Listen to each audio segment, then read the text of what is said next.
you go.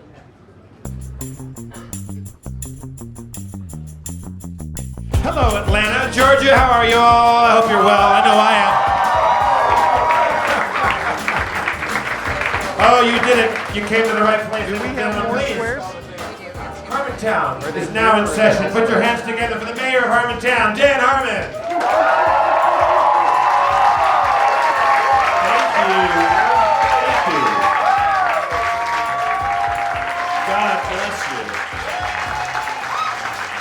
God bless your railroads. God bless your airlines.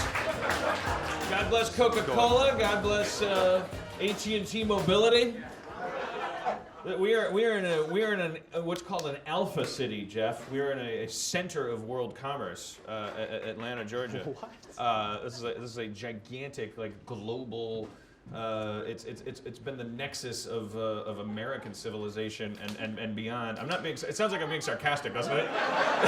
If I were from here and someone started saying that, I'd go, "What's this? A setup for like he's gonna take a piss on our faces?" No, I've been Wikipediaing you today. As I do each city, we go through. I do a little bit of research, and I was stricken by the history and the fucking human pain and triumph. It's not funny. You should laugh. We're in a comedy club. I'm happy I say something that makes you laugh, but truly, like, it's a beautiful, beautiful. It's the most historical city in the country. I'm going to say that right now.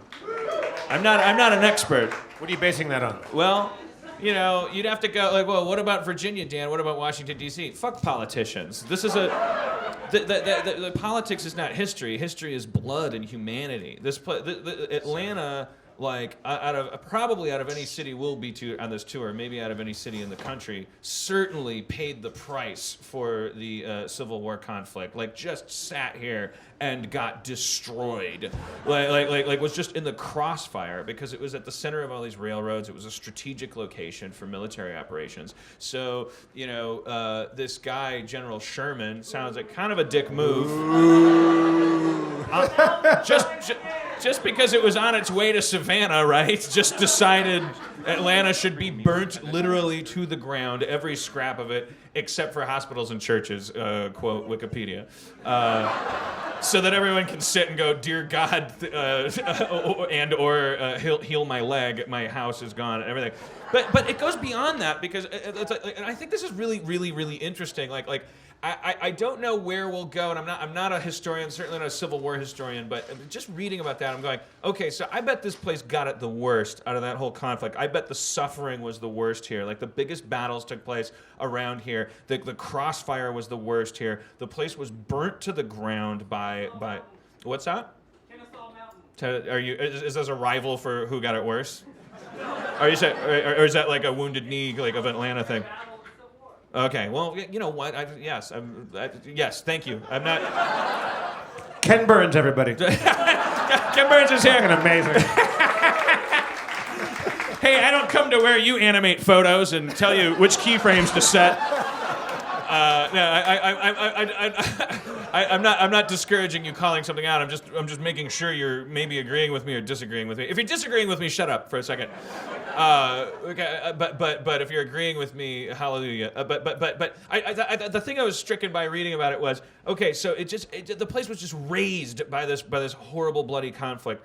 And then the first to bounce back, like, gigantically, and just became like the center of commerce again. It's like constantly being punished for being this nexus of civilization, and then also because it is a nexus of civilization, like not having the option of being, you know, fucked up. Like you look at like Flint, Michigan, and you go, oh shit. You know, we had an auto plant here, and then it closed down. That's why you're being raped right now. We're in a city that was ordered burnt down by a federal empire and then popped right back up again like a game of whack-a-mole and became not only a commercial empire but also like at the forefront of the New South, of progression.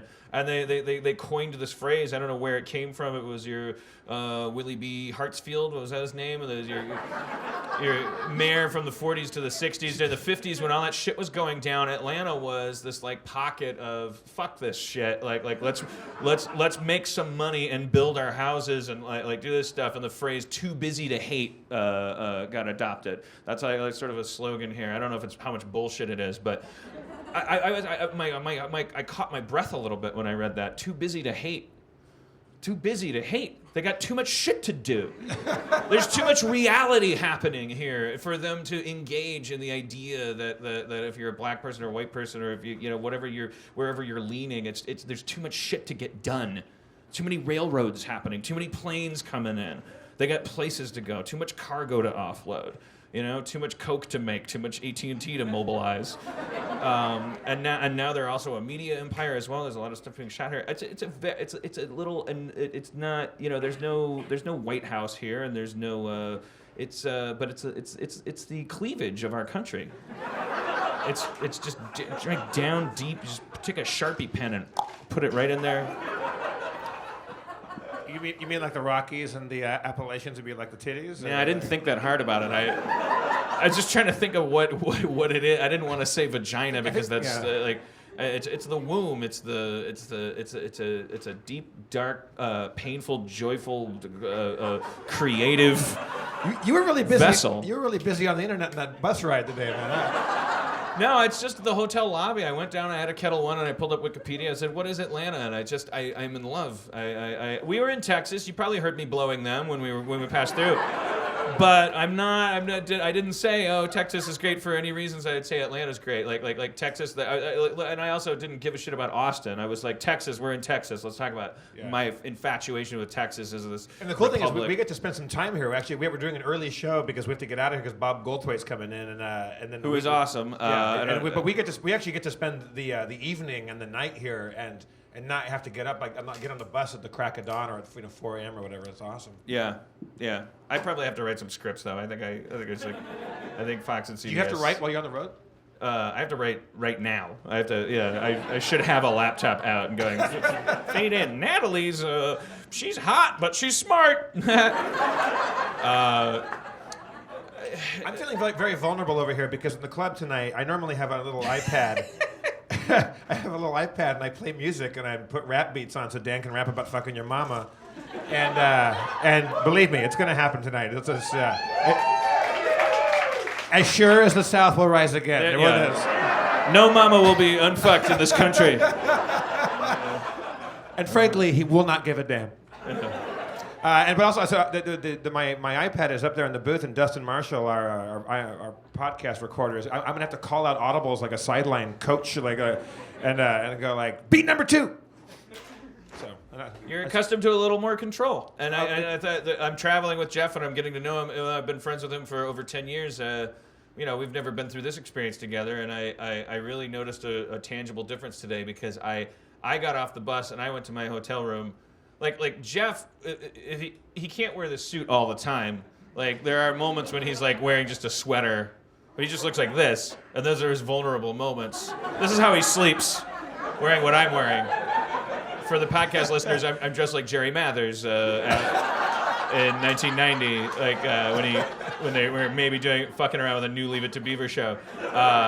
I'm like a J. Crew kind of casual. I don't know that I've ever seen you in a. This is how Jeff cuts his vegetables, dressed like me, and sleeps. And so we rolled into town, and Jeff was wearing his little sweater, and he's like we came to the venue to do the sound check, and I know this look in his eye. He's like he's just focused, and then he like, opens the door, and he's just walking around. He's like Jeff's being snooty, like no one get in his way. Let him. What's happening? Not snooty because I don't think anyone interacted with you. You wouldn't, but I cut you a wide path when I see a certain look on your face, and that's a good idea. And I was like, I think what is it? And then I figured out, oh, he's not in his suit. He needs to go back and get in his suit. He has a sound check and all. I needed stuff. to shave. I'm of the feeling that like Frank Sinatra, he had rules that when you go on stage, you shave and you wear a suit.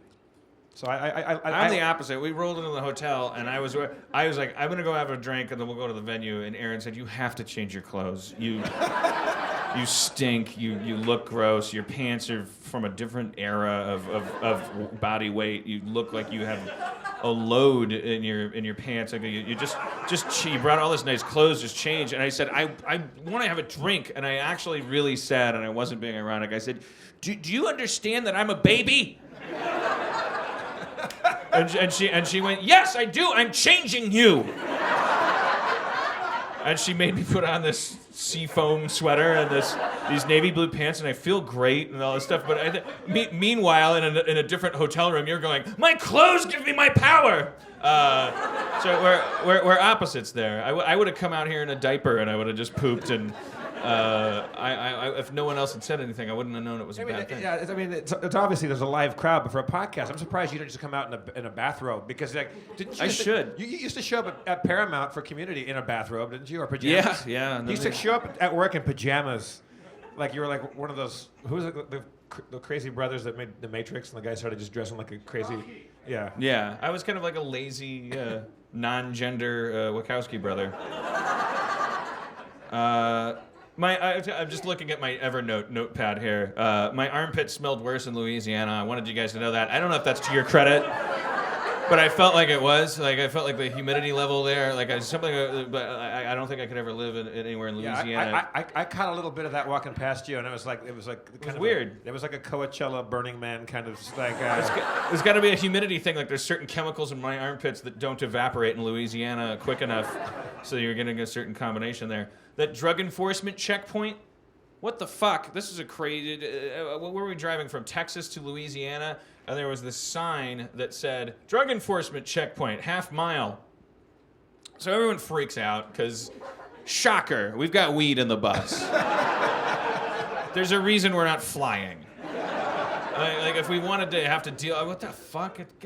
Fucking America, for God's sake. By the way, the irony is I haven't smoked any yet, but I'm just like, I'm going on a tour bus, I'm taking my weed that I have a prescription for. I get a lot of anxiety, and I live in the great state of California, and and if you're out there and you want to ruin our life, go ahead and follow us and pull us over and ruin our life. But there's a drug enforcement checkpoint. Oh, what's that? We go and zip the pockets and re-zip them. And what are we supposed to do? All right, everyone hold your weed and wait until there's flashing lights, and then we'll all flush it together and all this stuff.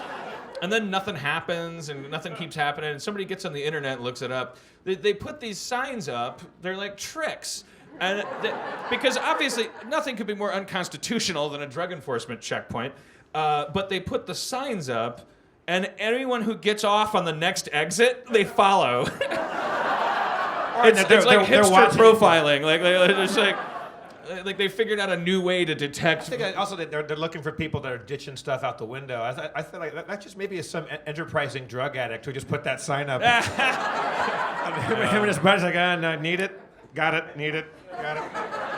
Yeah, well, I stayed in a handicapped room in Louisiana. This was weird. If there's physically challenged people, those walls were thin. We keep getting adjacent rooms, and I keep learning like a little bit about your diurnal patterns and things like that. Dan and Aaron checked in right next to me, and the wall was razor thin, tissue paper thin, and the first thing I hear them doing is Dan just going. Like. And we opened up the little doors. We had the doors that open up. I'm like, you seeing Jurassic Park in there?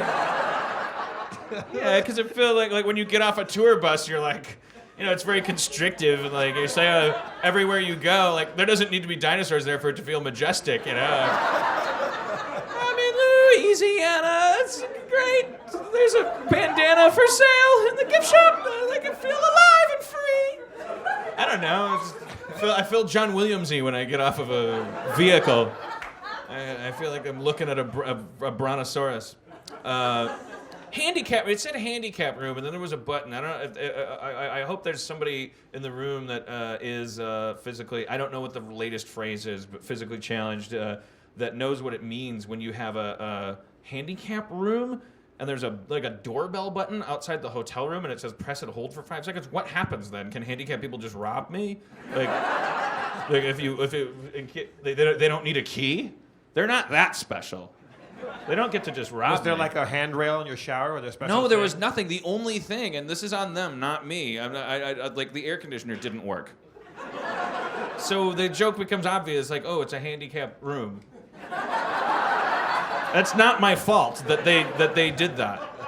This guy's getting up to leave because He's walking at least. well, he's walking to his crutches and he's gonna throw one at me. I know, nothing again. Obviously, I'm nothing but an advocate of anyone that wants to feel special about anything. Should we bring Spencer up here to have Oh yeah, let's get Spencer up because we gotta do a bullet train Harmontown. For those of you who do not know Spencer, he's our Dungeon Master extraordinaire. Welcome, Dungeon Master Spencer. He has his own musical theme.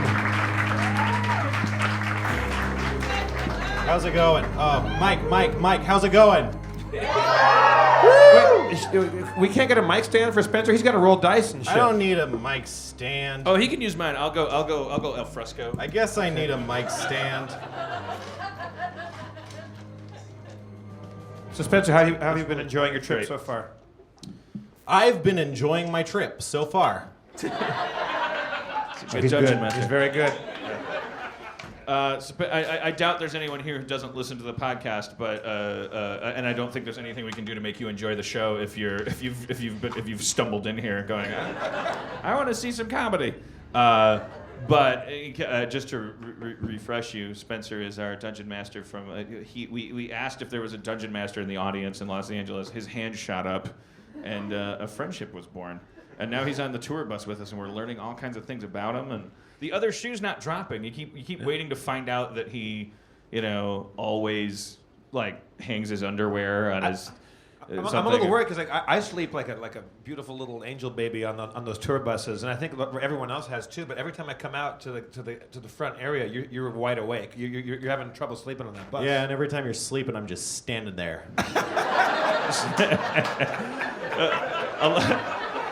A lot of the documentary footage is going to be night vision of you. Just said Spencer Cam. Sleep. That's right, Jeff.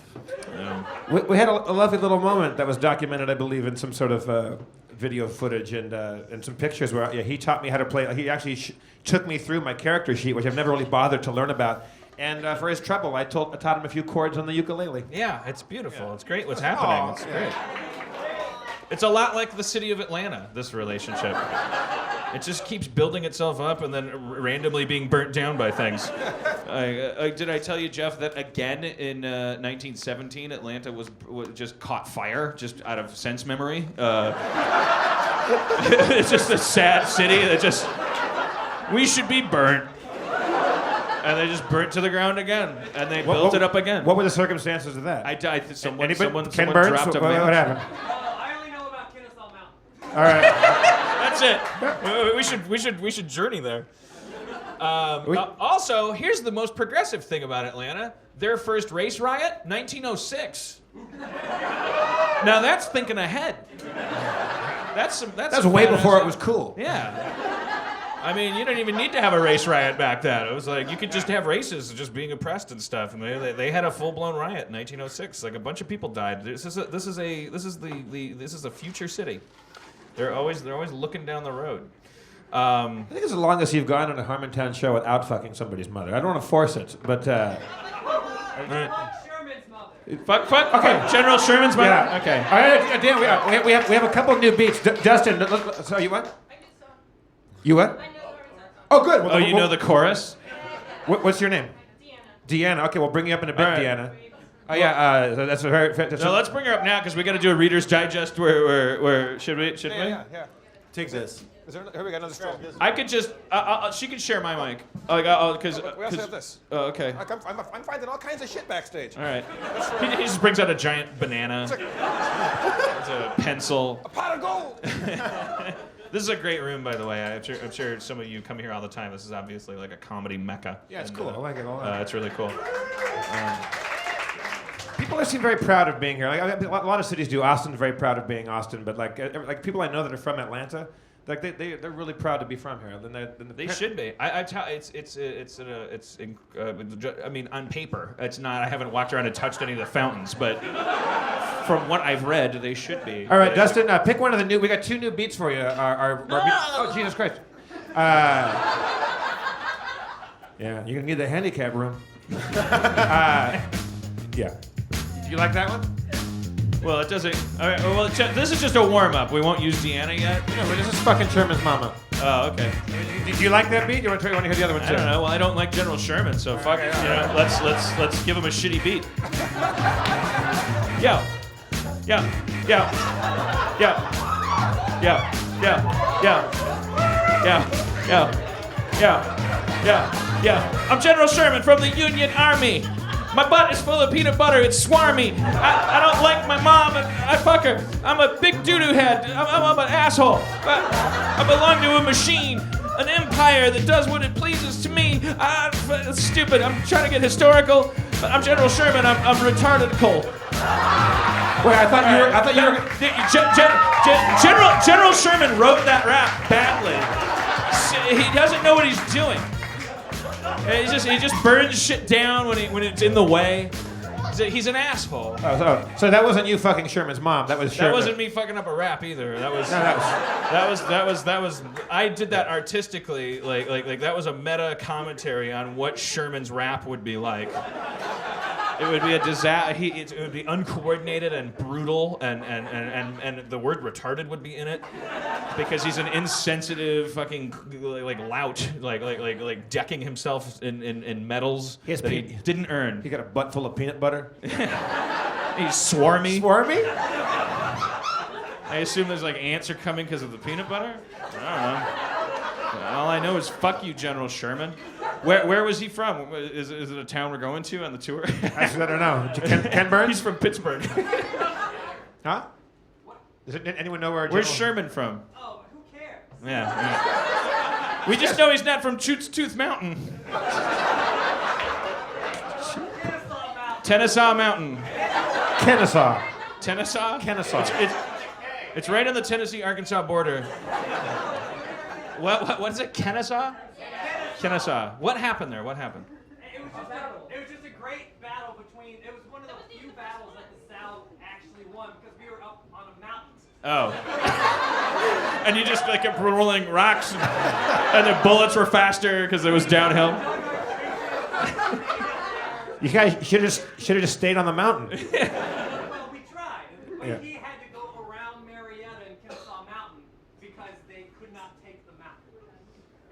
I bet, yeah. See, like, I'm from Los Angeles. Like, we didn't get a whole lot of Civil War history stuff in our state. No, it's just like Frank Sinatra date raped someone there.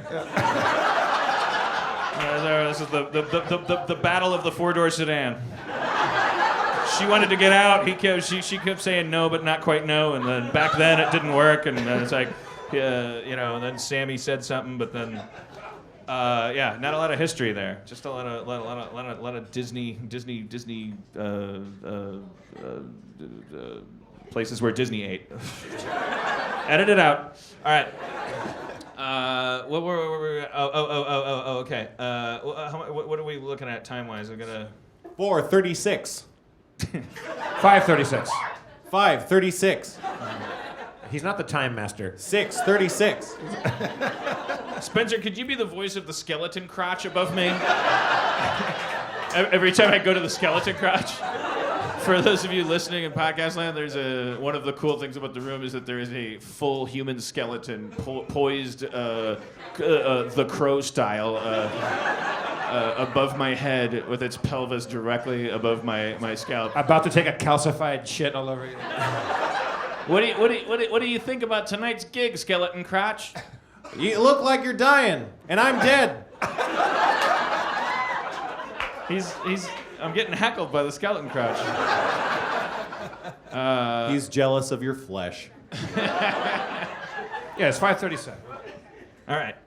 So, like anything else to talk about that I haven't already looked up on my phone? I try to. We got our angry bus driver. We got the drug enforcement. We got my armpits smelling worse in Louisiana.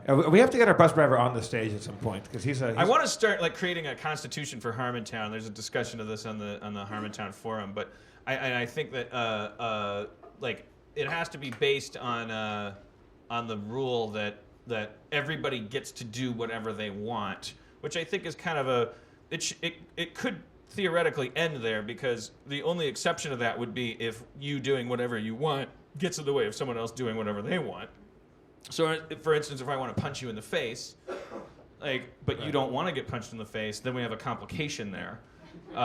So then that's where my brain kind of locks up, because I'm not a politician and I don't really. We have what? Fight to the death. Just anytime there's a conflict. Yes. Tina Turner from Thunderdome is in the back of the ring. But if he didn't want to get punched in the face, then all I have to do is come up to him, punch him in the face, and then he goes, "I didn't want that," and I go, "Well, fight to the death." That doesn't seem like a nerd's paradise. That seems like my middle school. That seems like exactly how that worked. There has to be some kind of. We'll figure it out. I don't know. We don't have to figure it out here in Atlanta. Although I can't think of a better place to figure it out. This is a society that we were in a place called Phoenix, but this is literally a Phoenix. Not literally. This is truly if there was a city that should be called Phoenix. Come on, it keeps burning down, and they keep Yeah. So you guys, last time was 1907 or 17? 17. So you guys are due. Overdue. You guys are late. You're late on a burn down. Not funny to them. Not funny to them. A lot of their grandparents died. This Sherman thing is still pretty fresh too. It's an open wound here. Well, generations removed. Yeah. Yeah, and also, I mean, it's like the Civil War. It's well, if you're I'm sure there's a lot of complicated feelings about it, because if you live down this way, way down south of the Chattahoochee, it gets politically hotter than a hoochie coochie. Rap beat number 2.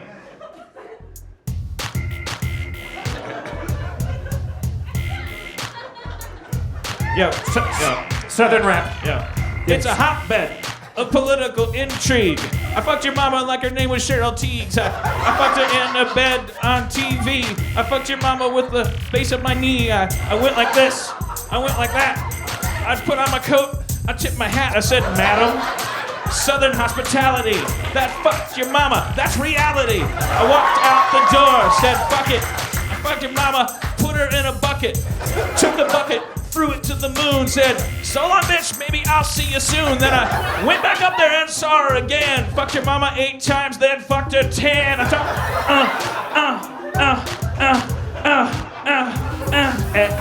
Atlanta. I fucked your mama, glass of Fanta, Coca-Cola, AT&T,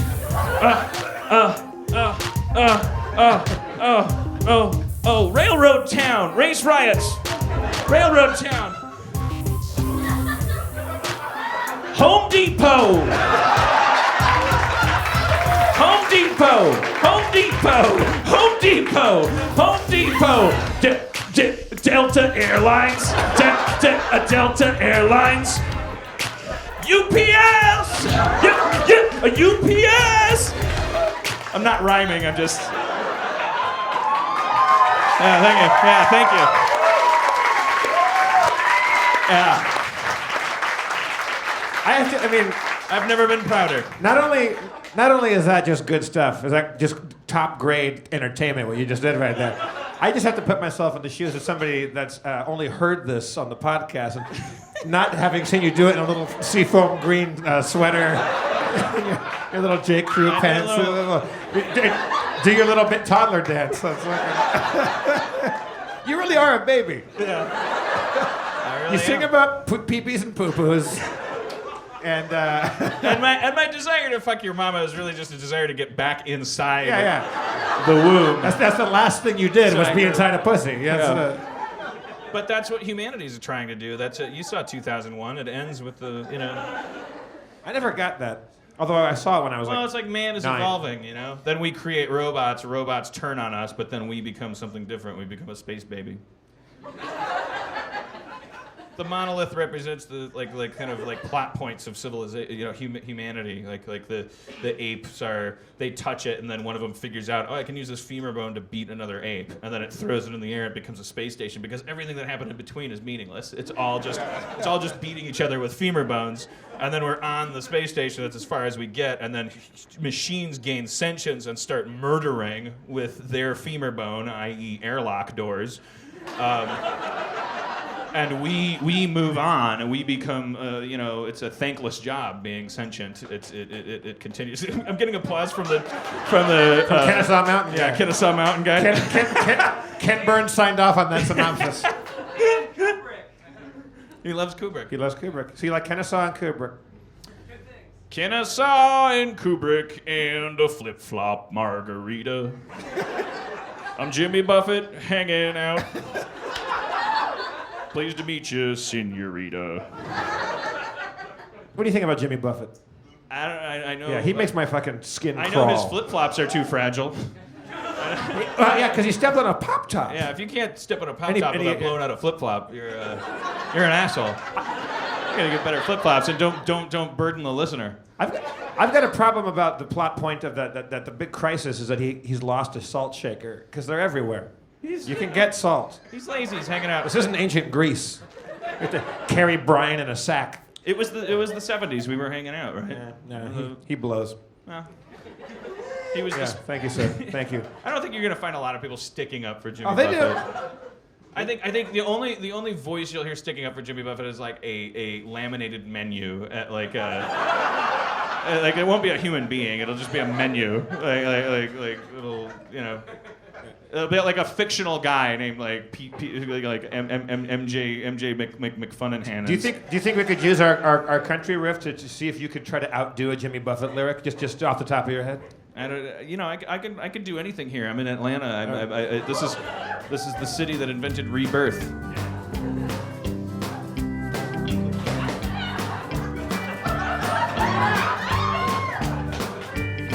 Well, I'm proud to be from a city where your mama has big titties. Sorry. I can't say city and then. I'm sorry. Let's start it one more time. I'm gonna do a song about the history of Atlanta. He's taking out his giant phone.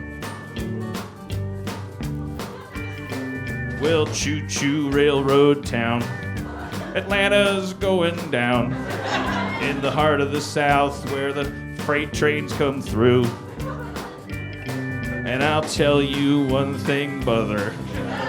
I'd rather have another Northern Army come on through. Did I run through with through? Maybe, yeah. I can't rhyme. That was too. It's just, sorry, rhyme scheme was all fucked up. I take back the Jimmy Buffett comments. I'm not a country guy, and I don't think Jimmy Buffett is either. And we're wasting their time. And Bobcat Goldthwait is outside the door going like, I don't understand. I have to do a mic check. Deanna, was it? Yes, sir. You want to come join us on stage? Yeah, that's Deanna. I'm moving your drink over here. Rubbermaid! That's low on the list. That's another corporate headquarters that's, Rubbermaid. Fuck Nike. Fuck Nike. Well, is Nike here? Is Nike? Oh, Adidas. Adult Swim's here. My friends from Adult Swim. My good friend Ted Turner, who I hang out with all the time. Started a media empire here. And the Homestar Runner guys are here, aren't they? Oh, yeah, the Chapman brothers. You guys... Hello, Deanna. Do you have a microphone? Spencer, will you share? Thank you, Spencer. Yep. Well, now we're just... I know. Yeah, get cuddle up with Spencer over there, Deanna. What up? So what do you say? We practice one and then we play a little. For those of you who D&D? haven't been listening, we've been podcasting daily, and we've kind of put a little theme song together that we're it's We're building it. it's growing as we go from town to town. We have a chorus that's "Come on down to Harmontown." Turn your frown upside down. P is yellow, poop is brown. Come on Oh, down. Dustin, would you play it for us? We'll get one out of the way that way because we need it. And then we'll play a little D&D and then we'll. Is he grinding on Oh yeah. Yeah. Okay. It's happening, Spencer. It's happening. Deanne, you're gonna wake up tonight with a night vision Spencer looming over your bed. All right, take it away, Dan. Let's see what you know here. See if you got it. Come on down to Harmontown. Turn that frown upside down. Pee is yellow, poop is brown. So come on down to Harmontown. Yo, placeholder rap. I'm just practicing this. Doesn't matter if it's crap. I'm usually a high quality rapper. I do all kinds of things. You wouldn't believe it. Rapper. I'm rapping some more. More placeholders. It doesn't matter what I do. Just rapping. I'll do a good one later. Phoning it in because Q and you. Come on down to Harmontown. Sing along if you know during that frown upside down. Pee is yellow, poop is brown. So come on down to Harmontown. All right, we got that. Cool. So we're good. That Deanne, everybody. All right. Fantastic. So far, we found a sexy young lady every city to come up and be our Dido to our ersatz Eminem. All right. Anybody? Is there anybody that got overlooked? Because we have room on one mic for probably two vocal champions. Is it a guy? Yeah. Wait. He's pointing at his girlfriend. Oh, yeah. Oh, right. Come on stage. Get up here. What's your name? Jackie? Are you drunk? You almost took a spill there. It's a tough stare. Oh, you got crazy. You got crazy Herman Munsters on. Don't lash out. I was worried. People had their city burnt twice. Yeah, because everyone's fucked up. It's been hard for me. Yeah. Well, so Jackie, was it? Yes. Hello, Jackie. Nice to have you here. Thanks. All right. Jackie, what's your deal? Like, Jack, are you born and raised in Atlanta? I was, Am. You were an am. And what do you do? I'm a musician. Really? Yeah. What do you play? Piano. Okay. Oh God, it'd be awesome to have a piano on stage. Well, everywhere we go, our crowd is much more intelligent and creative than your average, Bobby Lee crowd, I would say. And so we do want to say, if you're listening in Nashville when we come there, hey, bring your guitar, bring your bugle, Bring an upright piano. bring your little electronic piano. Yeah. Let's have a drum circle in Nashville. All right, so now we brought her all the way up from the back. We still have to play D&D. Yeah. Well, maybe they can. Spencer, can we have a Greek chorus in this somehow? Maybe, or is it hard to add in? Yeah. All right, now I'll do the awkward thing. What was your name? Jackie. Okay, Jackie. When we finish playing D&D, can you come back up and could you and Deanna like just relax and have an Atlanta gimlet? I'm saying sit down. I'm sorry. So that you're not standing up here when we're playing D&D. We're making up the show as we go. Yeah. So Thank you, Jackie and Deanna. We'll bring you up. We'll in a bring you second. back up, and We're not what we lack in coordination, we make up for in spirit. Yeah. Right? And courtesy. You're Yeah. very polite about that. I'm All right. always- So Spencer, if you would keep us up to date on where we are in our campaign. When we last met, our heroes had just finished destroying a grip of constructs in what they discovered to be a long-destroyed ruins of a town.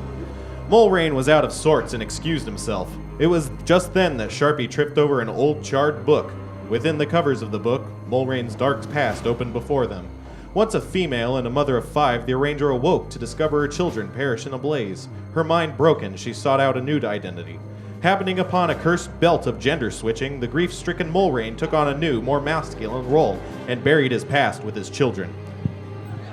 Needless to say, Sharpie and Quirk were a bit surprised, but being victims of xenophobia as well, decided to accept their strange friend's stranger past. The group headed west towards the barbarian encampment, hoping that Mango's barbarians could hold up against the Dark's fleet. All right, yeah. Because of the limited microphones, we should have Erin McGathy come up and play her character really quickly, and then make up a reason to leave. Is Erin here? Aaron, come on, Aaron McGathy.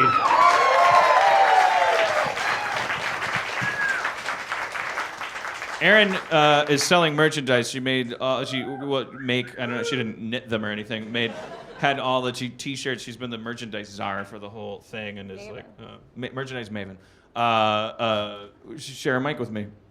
Sure. I'll probably be out there afterwards. Oh yeah. T-shirts, 2 for 25. Even though it's illegal, so if you're a cop or your friend is a cop, like try to give us 20 minutes, because if you buy something, we'll sign it out there, like out those doors, and you can buy shit out there too. But we're kind of cramped here, and we're trying to do everything we can for everyone. Just don't burn your city anymore. Just calm down. All right, so So we're heading west toward the Butslot encampment. Headed west. Yes. How long a journey is this? Who knows? Perhaps days, perhaps hours, perhaps, a certain amount of time. Other than that. I say we move as quickly as possible because your father's in danger, Sharpie. Yes. That reminds me, gentlemen, I have something to do in a different area.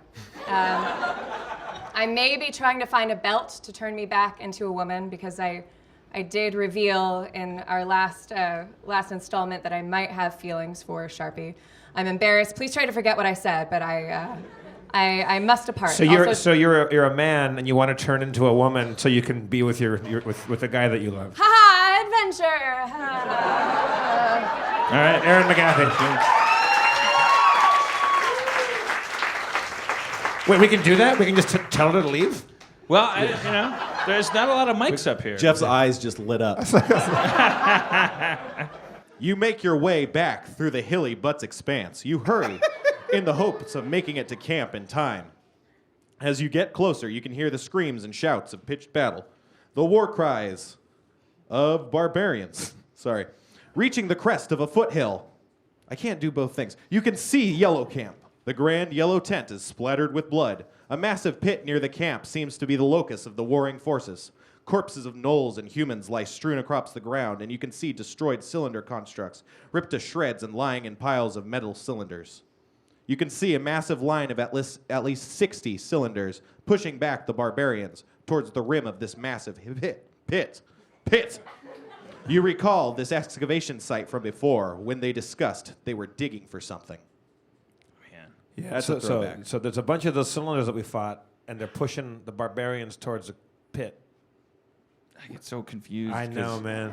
I get so Yeah, drunk. somebody on Twitter or Instagram told me that maybe my flaming dagger is one of the shards, possibly. I saw that conversation. Yeah, have we been neglecting a shard the whole time? Why don't we just do a quick check? Shard check. There's no such thing as that. We take his emerald dagger and hold it near our shards to see if there's some kind of similarity. It's just to make some guy on Twitter happy. Like I said, yeah, I recently rented Temple of Doom. When they hold the rocks together, they glow. So we hold our shards together. Nothing happens. Shit. All right. Well, you hear that out there, Twitter guy? Yeah. Yeah, fuck you and your theories. What do you have to say about that guy on Twitter, Skeleton Crotch?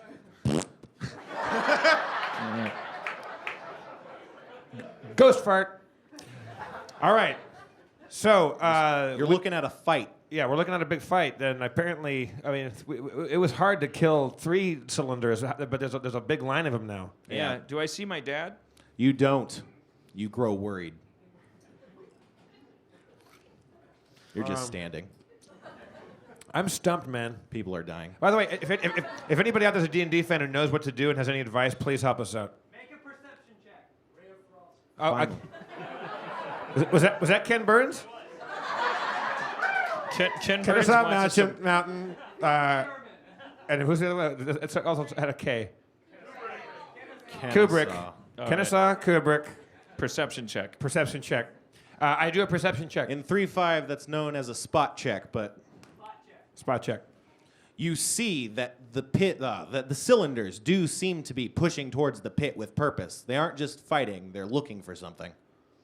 So they're going to the pit. The cylinders want to go into that pit and get whatever the gnolls and the humans were digging for. Accurate. Okay. Is it possible to run into the pit around that line of the fight and dig faster, so while the barbarians hold the cylinders off and get what they're looking for? You can definitely try. I run towards the pit. As you charge towards the fight, plumes of jet black smoke plummet to the ground, waylaying you, and they quickly coalesce into physical forms. 2 small mounds of yellowed flesh stand before you. The creatures have humanoid heads and scrawny clawed limbs, but lack legs. You recognize these as the very lowest beasts of the pits of hell. What's this beast called? You don't know. Oh. You just see them sometimes. Are they blocking my way to the pit? They're blocking your way. They slither towards you menacingly. Power attack. All right. 1 to 3. Pick one. 1, 2, 3. 3? Nice. You got a critical hit. Oh yeah. I'm not even going to roll damage. You slice through the lemure just as easily as it were butter. It dissolves into black smoke. Thank you. I interrupt the Cosmos to remind you to tip Will, who's serving you back there. Wow, this is This nice. guy just came up and pouring us booze. This is fantastic. Yeah, Thank you, Will. That'll be all. The other demon approaches Sharpie. He swings a vicious claw, but you manage to dodge. Oh, today's my lucky day so far. Yeah. Those hellish creatures were created by the cylinders? You don't know. They just came from the sky. Yeah, is it possible to take my small friend and throw him onto one of the cylinders? Like maybe you could ride on one and see, like maybe it'll go back to the really cylinder. insensitive, man. What's your strength? It says 1,000,000 now. 9. Oh. But he's small. You managed to throw him a good 12 feet. Whoa. He doesn't land atop a cylinder, but he does hit it in the side. You can try and cling on if you'd like. I cling to a cylinder. Jeff, what's your climb check? You know climb on the skills? Climb on the skills. We talked about it? Climb on the skills. Hold up. Climb This is- I have a 9. Awesome. Oh, nice. You cling to the cylinder. Riding the cylinder, it goes to the pit. Oh. Just now you can ride it back to the cylinder factory and I don't know. From what I know of movies, like it'll take you to Why some- am I riding one of these cylinders? Because you were just thrown onto one. We're still friends, right? Just, Yeah, it's- You're not so sure you know that anymore. you know that gnome tossing is considered highly not PC. I'm a little drunk. Okay. Sharpie, you can see the largest ship of the fleet floating directly above the pit. The cylindrical constructs float into the air and avoid the barbarians. They spin in a great torrent before descending into the pit. Jeff, you're with these cylinders. You're going into the pit. Terrific. As they lift out of the pit, you can see they seem to be floating something. It's a large, dark, humanoid shape. A golem, but larger than any golem you've ever seen. It looks like it can easily level a city such as Atlanta. The flying ship fires off a massive harpoon, striking the golem squarely in the chest. You hear the grinding of gears as the golem is slowly being reeled in by the ship. The cylindrical army starts to drift back towards the ship, with Jeff aboard. Ah! You can try and jump off. Can I grab a cylinder? Yeah. You aren't as good as jumping as you are throwing midgets, but let's see. Nah, you can't. Sorry. I jump off while the getting's good. All right. I think you should You stay jump on. off a good 30 feet. Let's see if you can tumble. I don't want to be sucked on the ship with a golem. That's how you I mean, it's an adventure. Oh yeah. Well, you can't. I'm gonna leave you behind. Well, we'll be split up. It's a fun movie. It's like A plot and B plot. Should I stay aboard the thing or should Whatever I you want, man. stay? All right. I latch onto that cylinder. it's like Star Wars, man. Yeah. The cylindrical except if- army files into the great ship. See you later. I hope you knew what you were doing. You're all alone now, hotshot.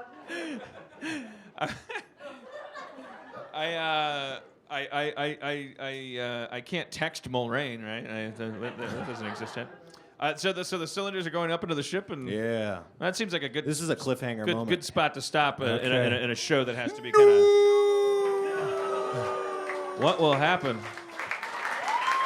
Yeah. Spencer, your dungeon Spencer. master. If I can make a request, I hate to put our fans and followers to work, but I would love to see some artwork about what just happened there with the ship and the golem with the harpoon and me holding onto a big thermos just to go into a thing. It's not the first cylinder you've clung to. Gager! Gager! By the power of homophobia! I have the cheapness! Form of making fun of people for the way they were born. Kennesaw Mountain like that. Yeah. He's very erudite. I picture going back to his apartment and there's a lot of wood shelves and. You should have rolled initiative and gotten to the battle with the golem. Hey, angry. Okay. Well, come up here. Get up here. I want some advice for All next right, time. let's meet Ken Burns. Kennesaw. Famous documentarian. What is your actual name, sir? It is Nathaniel Metz. Nathaniel Metz. Yes. I would expect nothing less. Absolutely. Yes. Are you starting to notice a similarity of archetypes from these guys weren't in Phoenix, but he looks a lot like Tyler Dandy. Yeah, there was a cat. Yeah, there's a kind of like a. There's there's an Andy Dick ice tray that Whoa. there's a little Wait, there's a variation, but it's not there's I'm a, Andy Dick now? No, There's a you're the more clean cut intellectual Andy Oh, Dick. thank you. I never was in Biodome with Pauly Shore, right? Right, no. Not that we know of. You seem like a very well-educated man. Do you have a degree in something? Well, the guy I work with is a very Civil War buff, but you pick up a few things. Yeah. So you don't have a degree in anything? No, I dropped out of college. Yeah? What college did you go to? I went to the University of Georgia at first, 3 years later. Go Dogs. I transferred to, in Atlanta, Georgia State University. Yeah. Boom. The lesser-known Panthers. Oh shit! I forgot the Falcons had some kind of crazy game out there. Yeah, they fucking did. I wasn't going to bring it up because I don't think of you as a sports fan and probably most I'm of not us. a sports fan, nor. But am I, that game was insane. It was almost as if it was kind of an Atlanta moment. It was all being taken from them, and they rose back up. We rose like the South, baby. This is. Is that why the flags say "Rise Up"? Oh boy! Wow, you guys really hanging on to that shit. They should. They should. That's I great. guess I would too. I mean, it's. Yeah. I said earlier in our last one in Austin that my name is Jeff Davis, and so it's a very Southern name, and so I get free stuff from racist store clerks. I don't know if I believe that story. It's absolutely true, man. It is absolutely true. And then the cab driver, when I was telling him about the racist guy that gave me the beer, turned off the meter when I said my name, and he wouldn't charge me for it. But it's such a common name. It might as well be like John Jones or something. And I wonder how Bobby Lee would do here. That's like Robert E. Lee. I mean, he'd probably do really good. Yeah, these Funyuns are on me, Bobby Lee. All right, Nathaniel. I always bristle when I meet a Nathaniel because I feel like my name is some kind of working man's Nathaniel. We're rare, though. You got Nathaniel Hawthorne, and that's about it. Yeah, it's like an elitist Daniel. I don't. And you never were a Nate. You were always Nathaniel. Well, to people you know better, you are Nate because they get tired of the extra 2 syllables. What's the most important thing to take away historically from Atlanta? Like what I've made some ham-handed efforts to try to personalize the city in terms of reading about its history in Wikipedia, but you've been here, you have a history buff friend, you have no degree, you dropped out of college, you're not afraid to pop off. I've heard you're not afraid of politics yourself. I don't know anything about them, so it's easy to not be afraid of things you don't understand. But I mean, I don't know. Is there anything that I haven't considered about Atlanta that you would like the podcast listeners to know? We're drifting through here, and I don't know. Yeah. What's my point? I don't know. The most important thing to know about Atlanta is we are an independent people that love our liberty and we love our Southern heritage. No, apparently we have the Yankees, Atlanteans in the house. What did you say? Are you speaking for yourself? Yeah. Bring her up on stage. I think there's probably a lot of self-loathing that is required to happen here. We're probably the most progressive of the. I don't know. It's got to be complicated. It feels like one of those things you're not even allowed to talk about as a northerner passing through. It's like you guys really owned the whole conflict in a way that just it's not you guys. You eat at McDonald's. Is there a lot of racism still kind of visible and around? Really? No, there are not. Did I see the guy in the sweater vest? There, no racism that I've ever seen in Atlanta. You probably have. No. Well, Are you cheering? They're kind of rooting. So there really is noticeable racism. Like what form does it take? Like what do you see? It's against the whites. It's against the whites. Thank you. Oh boy. So you're saying that what they call that the much maligned reverse racism kind of? No. Now this is we've torn this audience in pieces. I don't think that guy was speaking for the. That's what I'm saying. It's complicated. I think there's people that feel obligated to go. Fuck the whole thing. I'm sorry. It's like if you went to some neighborhood in Germany, and you were making jokes about it's like a joke to other people, but then they're like, no, fuck that.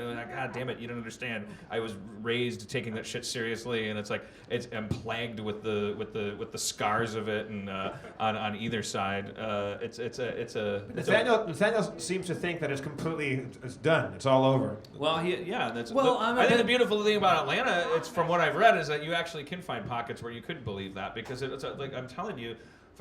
Maybe I don't know. Wikipedia was in the business of bullshitting everybody, but it was this was the mecca of like the kind of the historical black college movement, like the kind of like the civil rights kind of like were happening here before they were supposed to be happening all around them.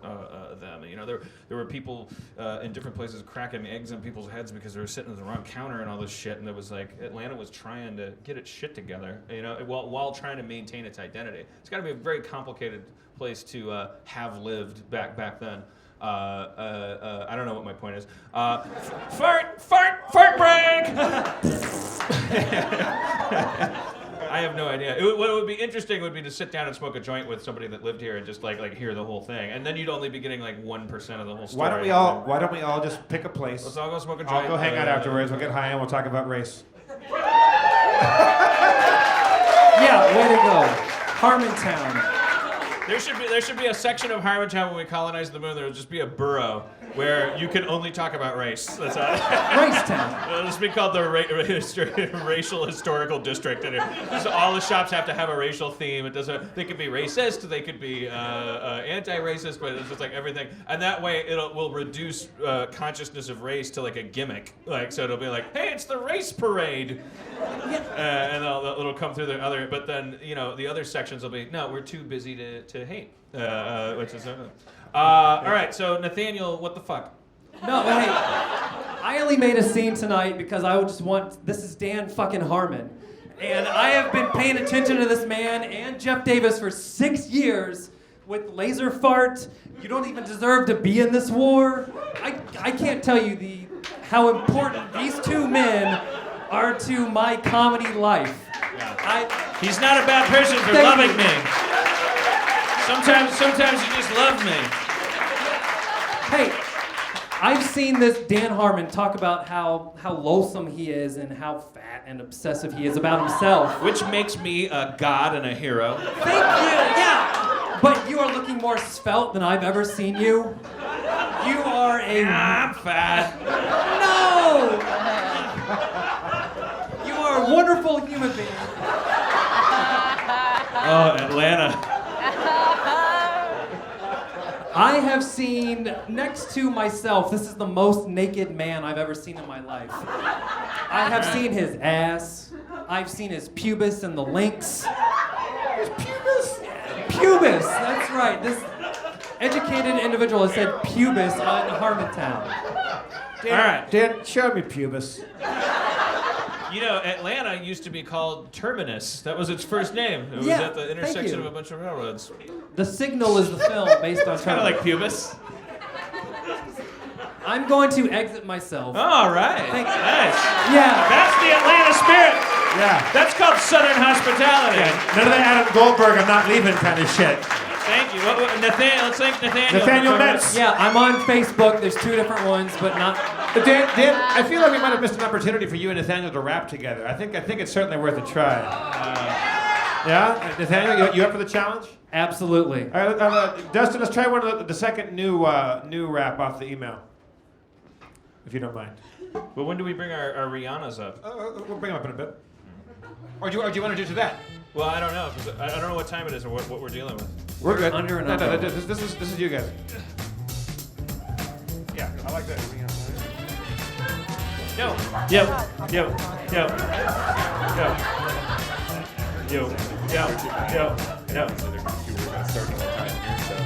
Thank you for coming, my new friend. I like to see at the railroad's end, here in Atlanta, deep in the South. I fucked your mama and her pussy in her mouth. I like to do things to her deep.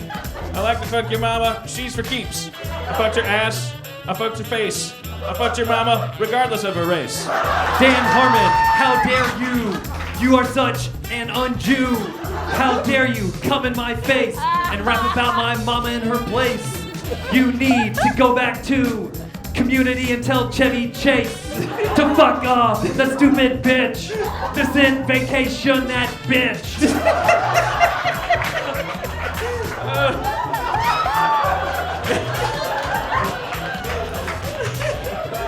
Yo, didn't come here by plane or car, but good to see you've lowered the bar of rapping. Now anything I do makes me seem like Jay-Z. I don't even have to rhyme. I just have to take it easy. Jay-Z rhymes with easy. I'm Nathaniel. I'm Dan Harmon. I'm not from LA. I'm originally from Minneapolis. No. Now I moved to LA. Exposure is the best 101 show. How dare they cancel it so quickly? You are the greatest man that I've ever known in my life. D&D isn't Pathfinder. We need to go be a netminder. The NHL just came to town. They left. This is terrible.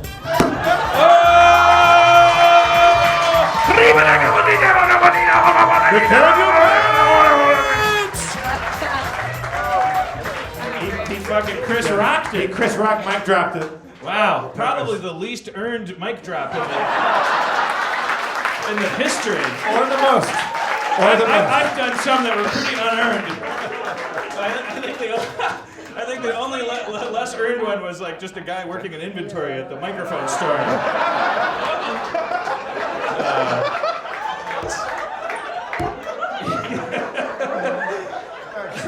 That was absolutely. Let's tear this place apart. That was pretty special. All right, I'm sure we came on a little after 5. We're pushing our envelope. Yeah, we got to clear the room for the. We got a little bit of time left. So. I think we should because I'm very excited. There's a couple towns we're going to on this tour that I love, and we're not going to get to spend any time in. And we actually have a full evening because we're doing an early show. Like, let's all like find me after the show and let's pick the best place to go eat and get fucked up and well, without breaking into a big we're all fight. going to take our shirts off, you guys. I mean, the easiest thing would be to determine now that everyone's listening, like where. Is there a we're gonna consensus go. on where we should go?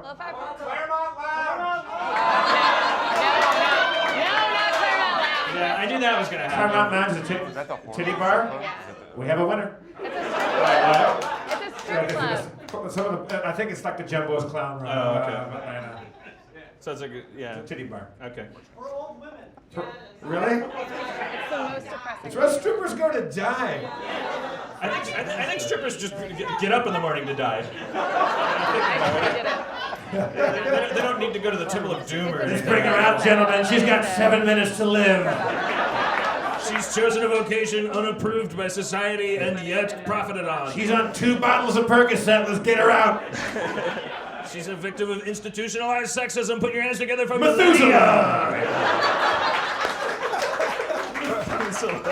What was yours? Millennia. Millennia. She's 1,000 tonight. Make her feel special. Her tits are underfoot. One of the 10% of the strippers to live past her bra size. Stupid. Dumb. Edit it out. Trying to connect dots. I'm an idiot. No, seriously, where are we going? We're not going to a titty bar. So someplace where there's room for everybody to be. Yeah. I don't know. I shouldn't have put it to the room. We'll never agree. There's something. So you're saying the vortex. Just around where we here are. We is just big stay enough. here. It's easy, right? Guys, we can't all get in someone's truck. Certainly to do that until everything is. People who want me to sign stuff, not to be presumptuous. I don't think anyone wants anything signed. I'm from Wisconsin. I don't. But if you buy anything, and I think we'll scoot out that door. But and then maybe we'll hang out and have some drinks and we'll hang out. This is stupid. All right. So now I mean we have. Let's get the gals back up on stage. Let's Jackie and let's get Rihanna and Dido back up here.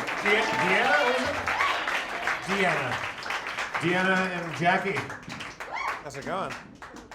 It's so nice. It's like all you have to do is ask, and girls come up and sing your song. It's so cool. Well, it's not like the Community audience was always like you get on YouTube and like everybody that watched Community, there was only like 2 million people that watched it, but all of them were better editors than everybody that watched everything else. Like, pretty interesting. I think that I'm doomed to be a lightning rod for a bunch of geniuses.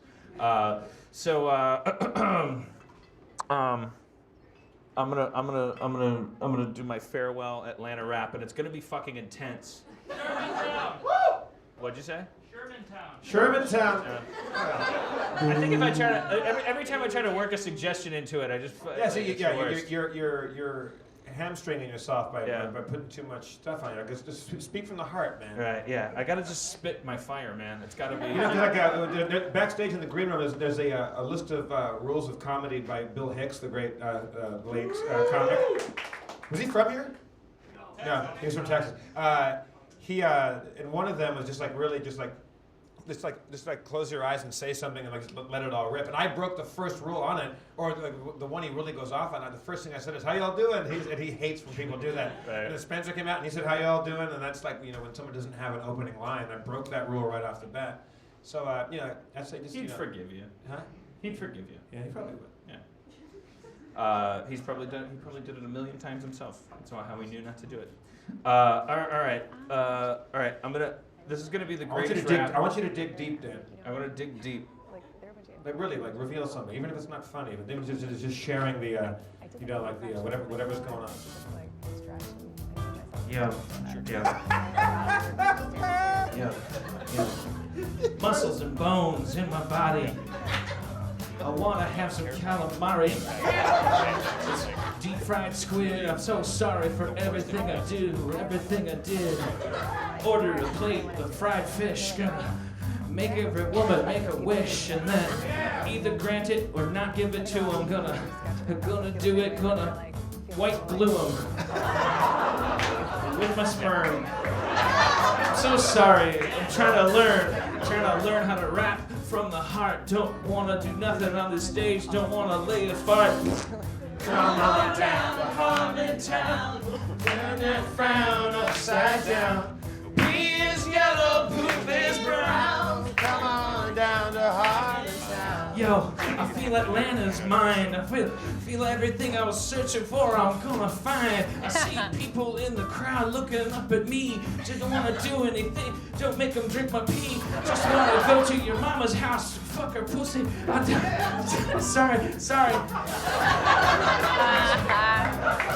Just let me get my bearings. Sorry, hold on a second. Dance it out. Get loose, get limber. Railroad, choo-choo, bok. I wanna do the chicken Atlanta walk. Gonna go from the left and right with chicken wings. Gonna do all the Atlanta, Georgia things. I wanna have the Falcons beat Seattle. Gonna fuck your mama like she was a cattle. Gonna milk all her udders. Gonna apologize to all my sisters, brothers. I wanna tell you I had a good time. So sorry I can't rap. Sorry I can't rhyme. All I gotta do is dance like a baby. I won't bite you. I don't have rabies.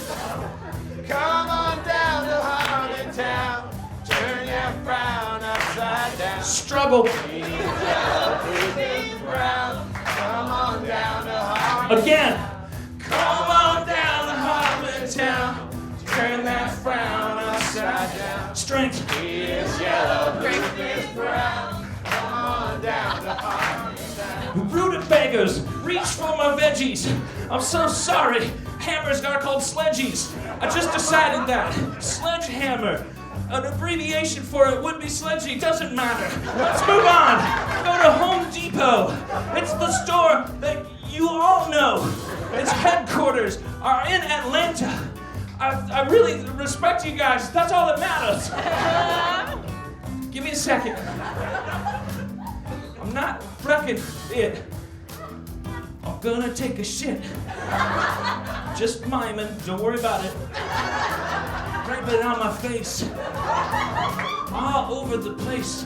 Feel my poop, feel my pee, feel me. Reach for me, feel me. Reach your hands up and try to touch me so the documentary looks like I did something cool. Oh, I wish I could touch you. I wish you could touch me. Take it. Come on down to Harmontown, yo. Turn that sound upside. Feel it. Pink is yellow, pink is brown. Yo. Come on down to Harmontown. What's your name? No, it's not. What's your name? More like Kelly. What's your name? How do you know when you're finished? What do you do for a living? How do you know when you're finished, too? Come on down, deep south with the pain and the scars. All the airplanes and the railroad cars coming through one hub, coming through one place, making strife for every human being and race. But you gonna rise up, prove everyone wrong. You're gonna sing a motherfucking sing Harmon song. Gonna do it with a laughing skull. I'm gonna go outside and smoke a bowl. I'm gonna buy a t-shirt on the sidewalk. I fucked your mama like she was a fried walk.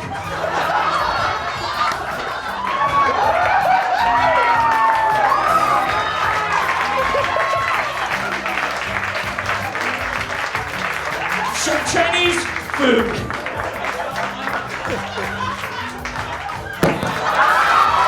Thank you all for coming to Harmontown, everybody. Jackie, Deanne, Spencer, Aaron McGathy, Nathaniel Metz. All of you lovely, beautiful people. Let's all go out to the bar and enjoy ourselves, shall we? Hang out. God bless you.